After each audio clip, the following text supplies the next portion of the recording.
Hi, I'm Madeline Larsen with Practice Vital. I'm here today with a very special guest, Dr. Jeff Zimmerman, founder of the Practice Institute, a fantastic network and community of group practices coming together to seek resources, tools, support, advice from Jeff and his team on how to run and grow a sustainable group practice. I would love, Jeff, for you to say a quick hello and introduce yourself further. Well, thank you, Madeline. It's really exciting to be here and to see how both of our organizations can work together and collaborate. And the idea of a two-step process really is what excited me about our talk today. Both looking at the information and then from there, analyzing it and deciding what interventions do we need. A few things that I particularly hope that we'll cover off on today is how to get out of that single metric mindset. We know, it's so powerful to use data to drive your decision making, but if we get too caught up on one single metric as that North Star, it might lose some of the richness and context to the bigger picture that's so valuable to making those decisions smartly. And even, at a practice level, but also at a clinician level, we're so quick to maybe categorize clinicians as this person's performing well, or this person's struggling, this person's good or bad. And that can be a trap in and of itself, just thinking about those labels and not really looking again at that full context or picture behind that performance. So hopefully today we'll really drill into the importance of meaningful, thoughtful interpretation of our data before we build an intervention plan, and making that intervention plan really one that's baked into the full picture and context of those numbers together. Sounds perfect. And I think what we're going to find is, like you were suggesting, there's not a single metric, and that the metrics that our audience uses that are both included in Practice Vital, but also included elsewhere, like perhaps in their accounts payable system or what have you, or accounts receivable system, that all of those together will inform the interventions that our practice owners make. That's so true. I think Practice Vital is one tool in your arsenal, right? As a practice leader, you need to be looking at that full suite of tools that you're working with, all the arms of your business and how they marry together to really help you make informed choices. We're really moving people from judgment to interpreters, and then saying, what does my business, what does my practice need in order to move forward and address this issue? When I'm consulting to practices, one of the first things I say is, do the math, show me the math. I want to see the data. And it's very informative to see what I don't see, to see what they're not collecting or what they're not looking at, or that people don't even realize. I mean, we're mostly clinicians first. We don't really learn how to do this stuff in our training. We learn how to deliver service that are hopefully quality services and that are excellent in addressing our client or patient's needs. But we don't really learn how to run a healthcare delivery organization. And whether you're of 1, 2, 3, 5, 50, 150 or more, even the very small group practice is a healthcare delivery organization. But we think of ourselves as just mental health professionals. Mhm. And we need to really move beyond that and see that there is a whole lot that we can do smarter and better, and actually be able to deliver a wider range of services to a wider group of clients or patients because we're doing it in a data smart way. Love that. Absolutely. All right, so let's dig in. I think the format we're going to explore starting out here is look at a clinician by clinician scenario, right? So thinking about, how we're assessing our team's performance, really leaning into more meaningful coaching conversations on an individual basis, using data, as you just said, as that, data informed approach at the root of those conversations, but then again, pulling back and looking at the context of what those numbers are really telling us, and the concert of one another, and in the concert of the bigger picture from a relationship standpoint with this staff member. So let's go through some scenarios. Here's our first scenario. I'll just kind of paint a picture, if you will, for who this person is and what she might be experiencing at this moment in time within the practice. And then let's dig into how we might interpret it. So Mary, let's meet Mary. The big headline here is, she's contributing high value work, but it's less predictable. She's at 66% utilization. Okay. Not particularly struggling, but really has some bandwidth there to fill her plate further, averaging 8 out of 12 expected weekly sessions.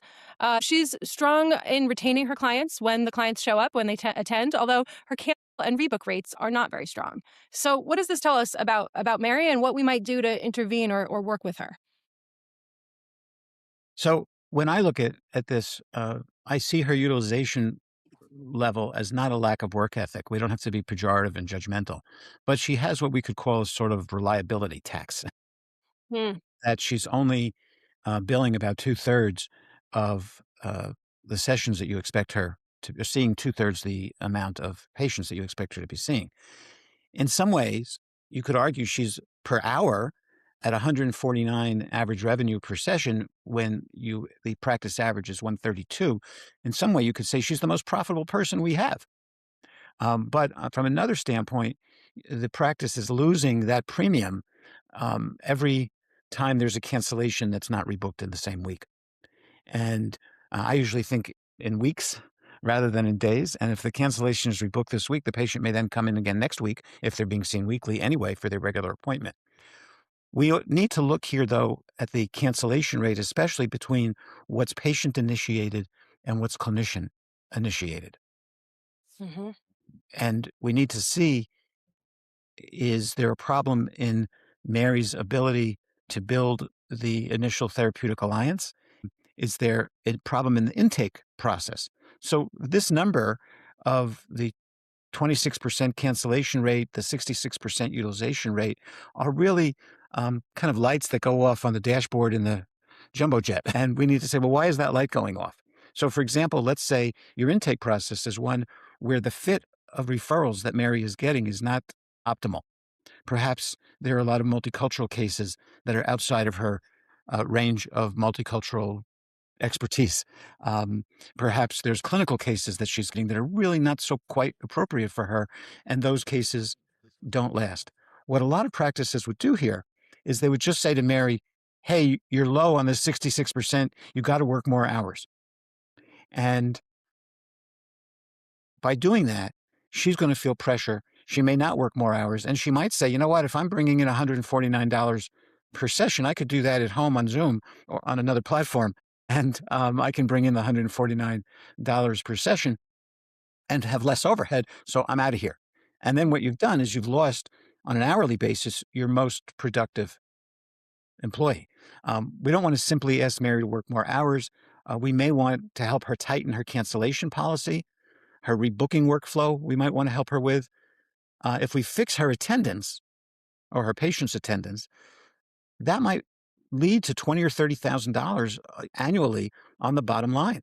Because if we add that two-thirds back in and she's billing at 100% and she's not getting the cancellation and having all those openings in her weekly load, that could really be serious income back to the practice and to her. Absolutely, yeah. And then I think, it'd be remiss to not highlight her strong retention rate. So she does, that's something worth celebrating with her, that when the clients do stick, when they do keep coming back, she's very successful at retaining them for a longer duration of care. But how do we make sure that those first couple sessions and that expectation setting is really established at the onset for your clinical benefit as well as for our practice's sustainability?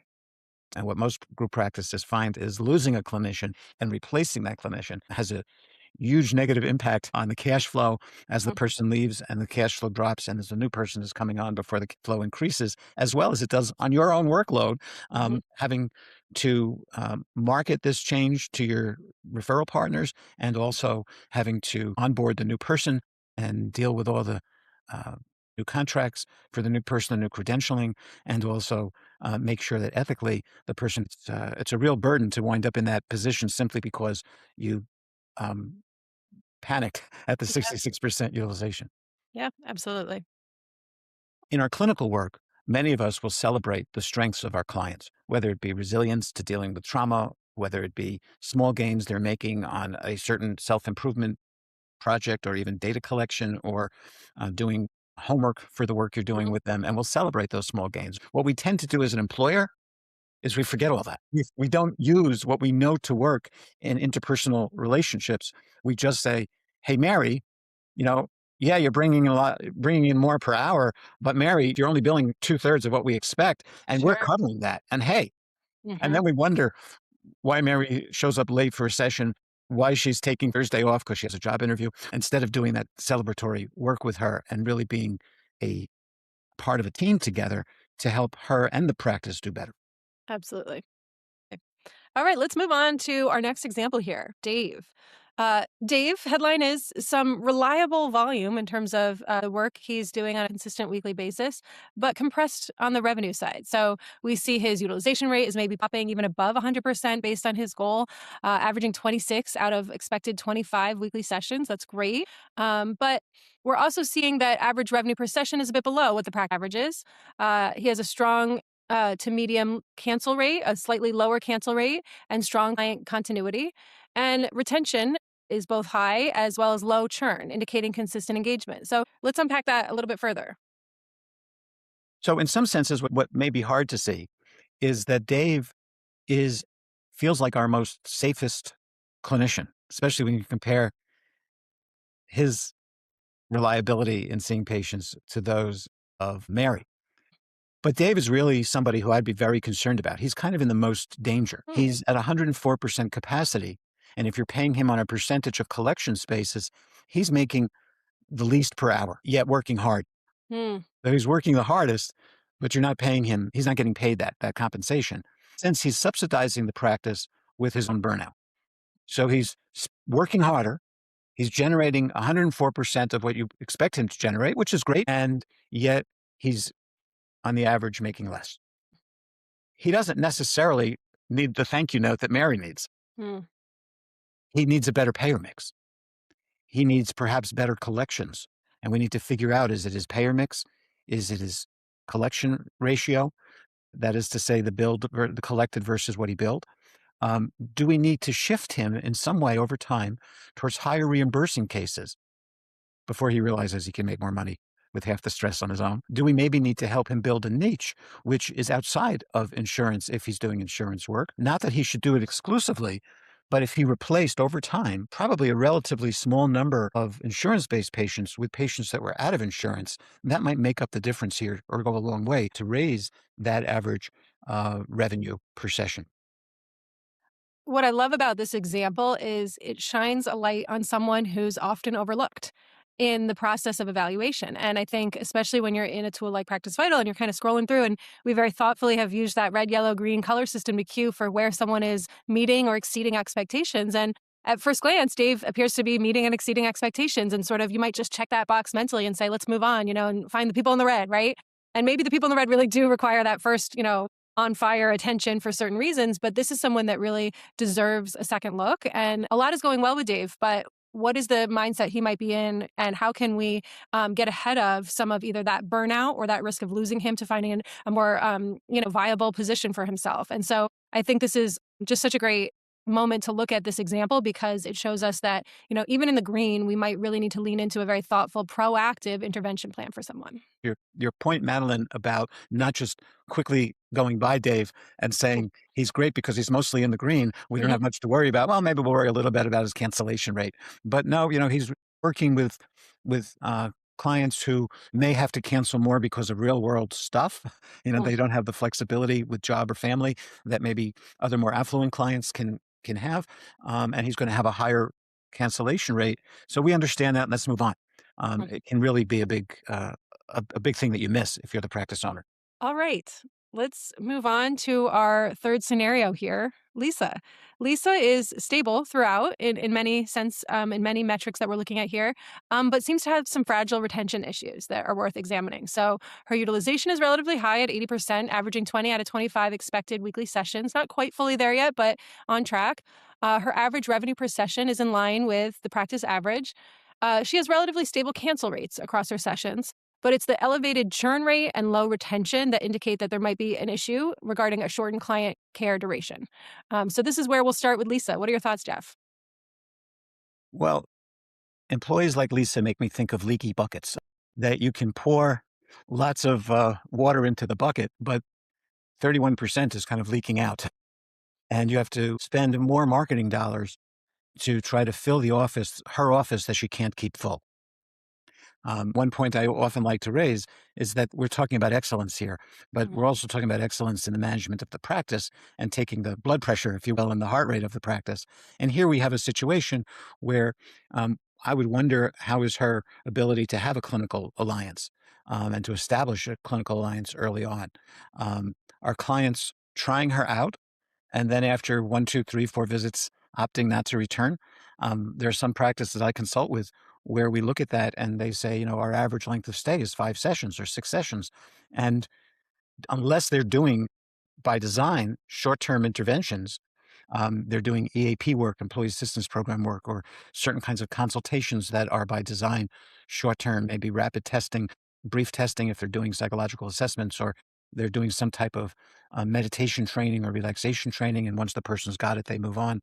Um, I would want to know, are people trying her out and not coming back? And she's just not connecting with them. We might need to stop looking at a spreadsheet or at data here, or hard data numbers, and look more at clinical notes. We Mhm. might need to look at her view of the problem. So we start to say to her, gee, it seems like, in the last 6 months, you've have a number of patients, new cases that didn't stick. And does she then say, yeah, I've got these weird flow of cases. And, some of the patients are demanding and they want these nighttime hours or weekend hours, and other patients are this and and what she's really doing is she's blaming the patient, perhaps innocently, Mm. and that maybe what she needs is more mentoring on her first 3, 4, 5 sessions and how she sets up the therapeutic relationship rather than just more referrals. Mhm. That she may need, even if she's taking the first call or contact from the patient before she actually sees them, how she's structuring that first session, the first clump of sessions where it's going to be more assessing and putting together a treatment plan, how she joins with the patient in scheduling and in designing that treatment plan so the patient has buy-in and feels a part of it and feels very connected and understood by her. Mhm. On the other hand, I've also seen some clinicians learn a very prescribed intake process, and they Mhm. learned it in their graduate program or they learned it on a placement or an internship. This is the way we do it. Mm. And the practice may or may not have a very prescribed process, but in this example, Lisa may be into it, to a prescriptive way of doing an intake that doesn't feel connected to the Mm. patient. And I know that while I take notes by hand in an intake, even if it's on a video platform, I also at times will be clearly not taking notes. And, Mm. and face to face, I would close my portfolio and say, I can get this information later. Let me hear more about what's going on with you. Mhm. And the idea being that my process is not more important than your process if you're Mm. the client. So I want to make sure that we're mentoring Lisa on how she's setting up the therapeutic relationship in the early sessions and even before, rather than just give her more work. Mhm. That's fascinating. Is it fair to say or play back to you that there's a risk as a practice leader in over prescribing or over designing intake process sometimes, that we need to be careful in this craft of allowing for more of that intuition and human connection to seep through at a personal level in those early stages for the benefit of that connection and not following the playbook to a fault? Is that Right. fair to say? Very much fair to say. In fact, we also have to be careful because our EHR platform Mhm. may say, well, you only filled out, 48% of the fields. Sure. Because yeah, I only filled out 48%. That's not a trigger of a problem. I'll fill the rest out next session in the third session by saying, so tell me about your family history of psychiatric disorders. Mhm. Mhm. They need to have somebody listening to what's hurting or scaring or depressing them, Mhm. and not doing all of that intake, that work that still needs to be done, but doesn't have to be done today. Once you've affirmed that they're safe and that the community is safe, it may be you can take a softer approach, and the practice can actually perhaps celebrate that when it works. Yeah, I love that. Being able to know that the playbook is there, but abandon the playbook when the moment calls for it. I'm just putting the playbook aside. I'll get to it next time. Exactly, exactly. So it's not just numbers at numbers for numbers' sake. Again, let's look at retention and understand what is this person's process. Years ago, we had a great child clinician, child psychologist in our practice. Mhm. He was getting great um, patient satisfaction surveys from the parents, and things were going along famously. And then all of a sudden, and he was very busy, all of a Mhm. sudden his numbers started to tank Mm. and his churn rate started to go up. And he wasn't keeping he wasn't keeping the kids in treatment long enough to be effective. Mhm. And we said to him, what happened? And he said, I don't know. I'm just so busy. Well, what we eventually figured out happened was what he was doing early on when he wasn't so busy is he would reach out to the parents, maybe not with a late adolescent, but certainly with the younger kids. And he'd reach out to the parents and get their input. And he'd also explain to them what he sees in the office without giving confidential information. And he'd actually probably tell the child in advance that he was going to be from time to time. Mm. And he got so busy that he stopped doing that, Mm. is what we were able to discern. And so the child would go home. The parent would say, how was your session today? And the child would say, oh, it was a lot of fun. We played with dinosaurs, or we played with Legos, or we played checkers, or we played cards. And the Yeah. parent would think, So I got out of work or left the house, had to get a sitter for the other child or whatever I had to do to bring the child, drive the child to the therapist's office, wait for the child, or come back 45 minutes later to pick up the child and bring them home and then pay so you could play checkers or dinosaurs or Legos. Right, right. And the parents were pulling the kids because they couldn't see the value, as opposed to hearing from the psychologist, hey, Mhm, while we were playing checkers, we also talked about what was happening at school when the child played checkers with their friends, and how what they did when their friends made fun of them, or when their friends cheated, or when their friends got angry because the kid got a king or something like that. And the parent then has a window into the session to be able to see the value and see how it's applying. mhm, And um, then all of a sudden his numbers improved. He said, mhm. "You gotta get back in touch with the parents." It can be it doesn't have to be a half-hour call. Even at the end of a session, have the parent who brought the child come in for 10 minutes with the child there and talk about something of note that protects the confidence of the child, but yet keeps the parent in the loop. And, it made all the difference. His numbers went right back up. I love that example because, so often we hear from folks, so and so has a retention problem. How do I fix that? And once again, there's no single playbook for how to improve retention. It depends so much on the nuance of the work you're doing, the clients you're seeing, the behaviors that are already in place with that clinician's, relationships and sort of just established expectations or cultural norms within the practice. And, there's no single solution for how to improve retention, but the picture you just painted with this example is just a perfect scenario where in this case, it was a very specific gap, an opportunity space to improve. When you really looked at the type of work this clinician was doing, who they were servicing, and where that communication was falling short, and that then can be a really specific intervention plan for that person. So it highlights again just the need to have that more human intuitive layer to the data to get to the right solution. It also highlights the importance of looking at numerous indices, because if Yes. I just looked in this example that I gave, if I just looked at his income per session, it was fine, or if not better, right? It might have been excellent. I don't have the numbers in front of me, but if I just looked at that, he's doing great. What's his average number of sessions per week? He's doing great. We've got plenty of work for him. He's taking all of it, and he's doing great there. Mhm. What's his cancellation rate? Not bad at all. If we didn't look at the churn rate, we wouldn't have identified an area that we need to delve a little bit more deeply in, and wouldn't have been able to diagnose, in this particular example, the issue that was contributing to the turnover in his cases, which we wouldn't have seen if we didn't look at that number. So you really have to think of it as a dashboard, as you do, of course, as Practice Vital does, and not just really a metric or two. Mhm. Absolutely. All right, let's move on. Since we've kind of moved past Lisa, we'll keep going here. Um, I think it's important to take a pause here and double back to something you mentioned at the beginning, Jeff, about, because I think we've kind of leaned into the clinical value of improving and contextualizing these metrics. But let's look at how small improvements like this can matter even financially. And not to get too in the weeds in terms of numbers, but, we've played with three examples here: Mary, Dave, Lisa. This is just some of that back of the napkin math that we can even do in our heads sometimes to just realize a couple small tweaks here, a couple small tweaks here, adding a few more sessions per week, or increasing the revenue per visit for one person by a few dollar points can actually pay back quite significantly. And imagine this is three clinicians, but if you have a team of 15, 20, 30, that is huge in terms of the type of business and machine that you need to be operating and optimizing on a regular basis. Yeah, just these 3 clinicians at the first bullet points, and, we were conservative in putting this together. We're not expecting billing on a 52-week year, we're expecting it on a 48-week year. Sure. Your expenses, but even with just these 3 employees, if they were all in your group practice, you're talking pretty close to what? 30, 60, $70,000, and that's starts to be real money. And if you had similar amounts for different reasons from lots of your employees, all of a sudden you've got another 100, hitting your checkbook, as income, maybe not your bottom line, but as income, and that starts to become income to cover other costs for practice development, but also to go into the net profits for the practice owner or owners. So it really starts to um, to really make a difference. All right, let's switch gears slightly, pull back from a clinician by clinician evaluation, and look at practice wide data and decision making.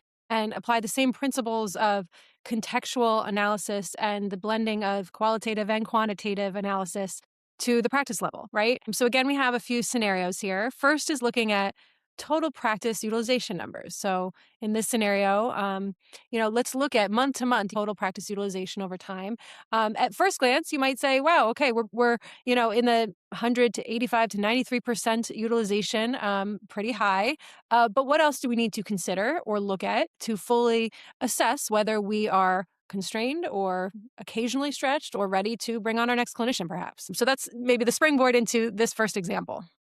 Sure. Thank you, Madeline. Um, I think it's easy to mistake a busy month for a growth trend.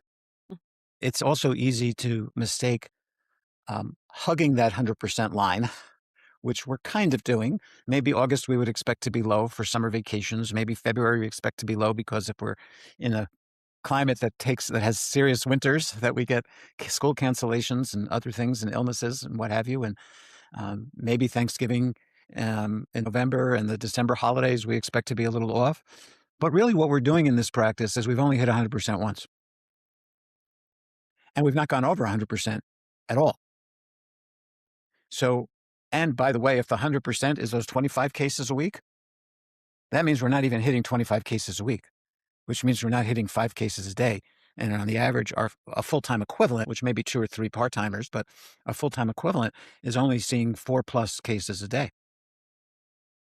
We may have a lot of room here um, that we need to be looking at before we start to think about even are we stretched, even occasionally stretched.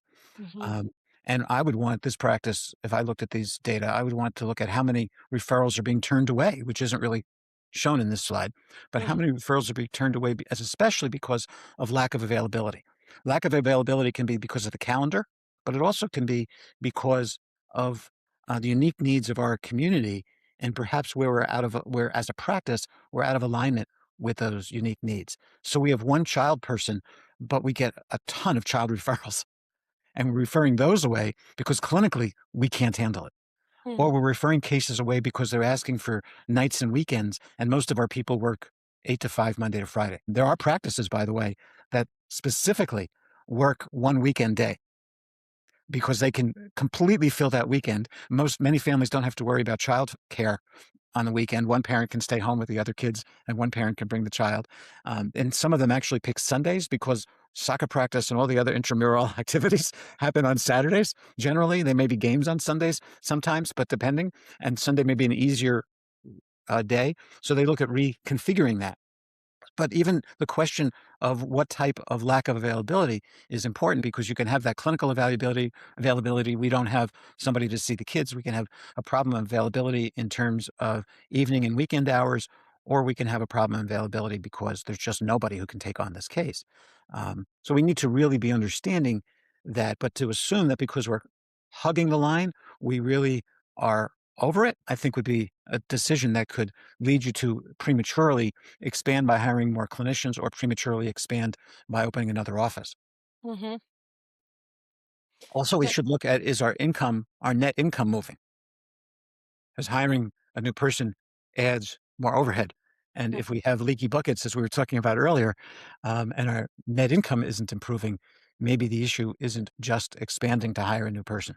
Exactly. Exactly. And that is more cost efficient for you to lean into and involve than hiring or filling those leaky buckets just with more endless clients coming in that are costing you to acquire too. Absolutely. Let's keep going to our next scenario here. Cancellations.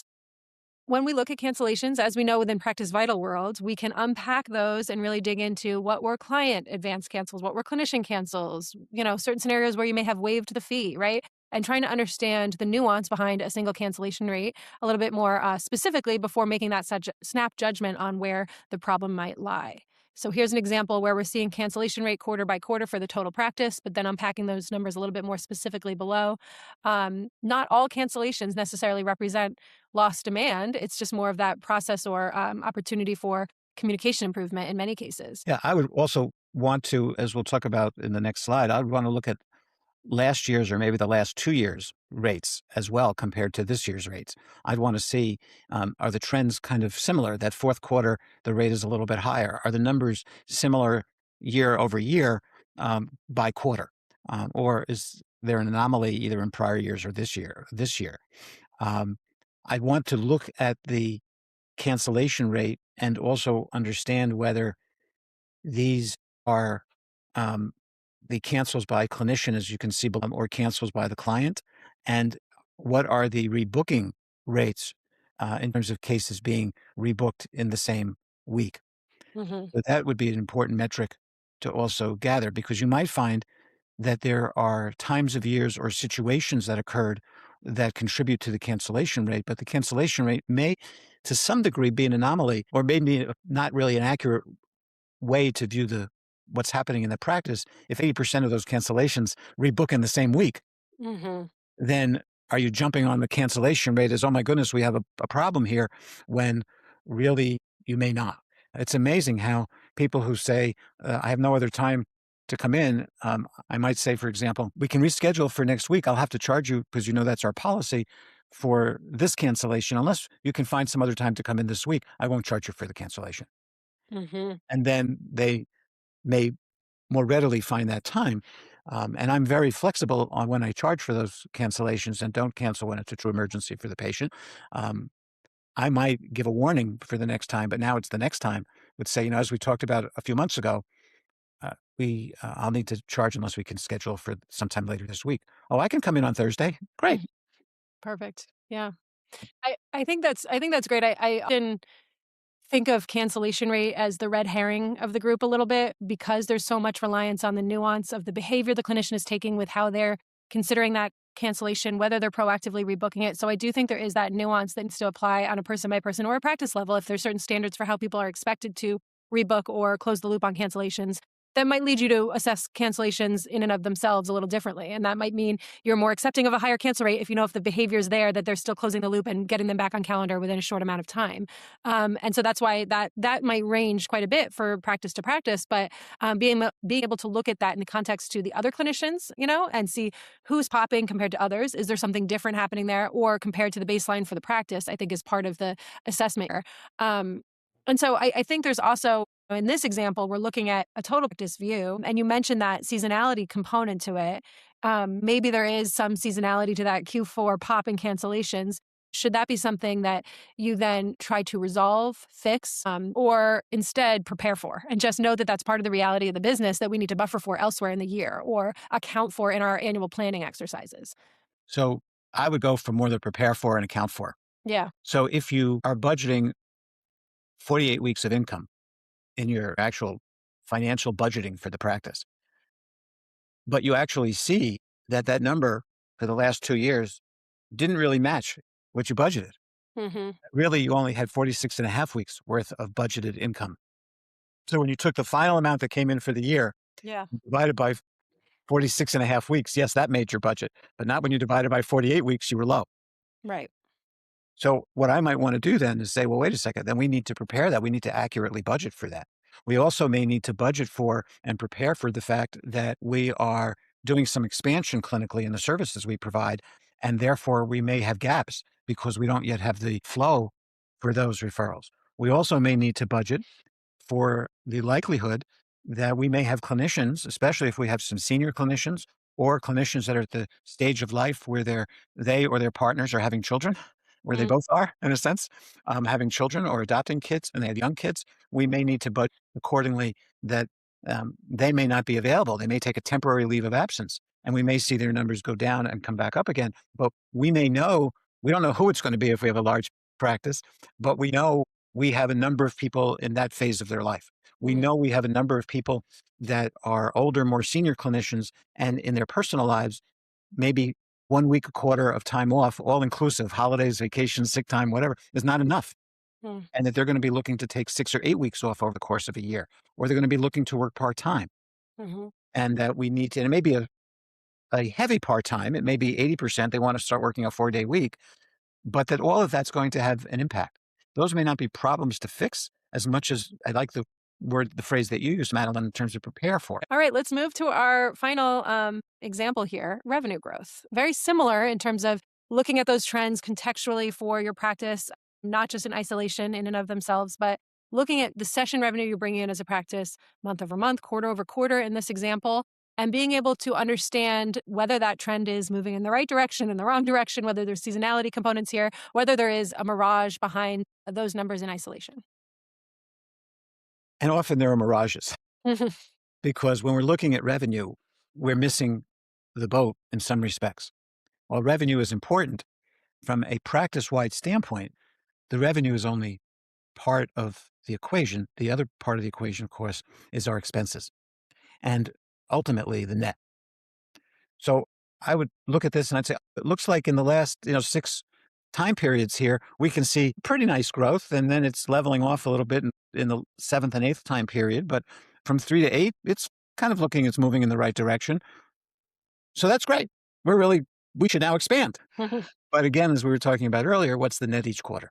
I'd also want to look at the debts each practice has, because those debts may also impact whether the revenue growth is ultimately net revenue growth or whether we're using that growth to pay off debts that we have. And I wouldn't necessarily say that the net is actually net to me, the practice owner or the practice owners, because we'd also have to look at what's happening to our stars. Hmm. And are we neglecting our stars because they're not being compensated more? And there are some practices that have formulas and say, this is the way we compensate you. And then it subtly reinforces people for not striving to build the practice, or that's for not striving to build the practice is what it reinforces, Right. or it doesn't reward them when they do something to build the practice. So they start an assessment arm of the practice, or Hmm. they start groups, or they start doing some organizational consulting. Or in my case, personally, I did a lot of divorce work that was outside of court, but also outside of insurance and diagnosis, because I was helping with co-parenting and parenting coordination and collaborative divorce and mediating parenting plans and all the like, none of which relates to insurance. No, a psychiatric diagnosis are billable to insurance. Hmm. If I'm doing that in your practice and you're saying, that's great, Jeff, we really appreciate that, and you get the same 50% compensation that you would get, even though it's a bigger number, Jeff, congratulations to you. Well, my overhead to you, the practice owner, didn't increase by, let's say, 20%, even though my revenue increased into the practice by Hmm. 20%. And you're just splitting that increase evenly, but you don't have any increase in costs, let's say. Hmm. So you should be turning around and saying to me, if you're the practice owner, and saying, wait a second, maybe you are a star performer and you can't even handle all that divorce work or all that specialty work at eating disorders or whatever it is. And we're going to have to expand, and we're going to maybe not think of you as an owner, but we're going to be thinking about your compensation. So just because there's more revenue doesn't mean there's more compensation to the owner. You need to be thinking about how are you going to use that revenue and where is it used best.